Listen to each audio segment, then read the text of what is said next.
ஈரோடு மாவட்டம் மலையம்பாளையம் பகுதியைச் சேர்ந்த கூலி தொழிலாளி யோகேஷ். இவர் நேற்று மேட்டூர் சாலையில் உள்ள முனிசிபல் காலனி சந்திப்பு பகுதியில் மது போதையில் இருசக்கர வாகனத்தில் வந்து கொண்டிருந்துள்ளார். இதனையடுத்து அப்பகுதியில் பணியில் இருந்த போக்குவரத்து காவலர் யோகேஷை தடுத்து நிறுத்திய போது ஆபாசமாக பேசி ஆடைகளை களைத்து அநாகரிகமாக நடந்து கொண்டுள்ளார். இதனையடுத்து மது போதையில் இருசக்கர வாகனத்தை இயக்கியதாக வழக்கு பதிவு செய்யப்பட்டது. மேலும் இச்சம்பவம் குறித்து போக்குவரத்து காவல்துறையினர் அரசு மருத்துவமனை காவல் நிலையத்தில் அளித்த புகாரின் பேரில் யோகேஷ் மீது 294B ஆபாச வார்த்தைகளால் பேசுவது, 290 தொல்லை கொடுத்தல் மற்றும் 353 அரசு பணியாளர் பணி செய்ய விடாமல் தடுத்தல் ஆகிய 3 பிரிவுகள் கீழ் வழக்கு பதிவு செய்து அவரை சிறையில் அடைத்தனர்.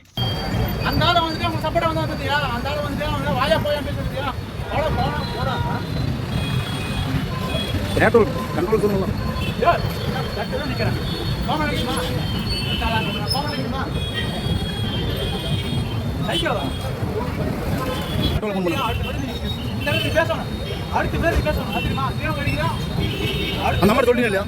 கண்ட்ரோல் போன் பண்ணி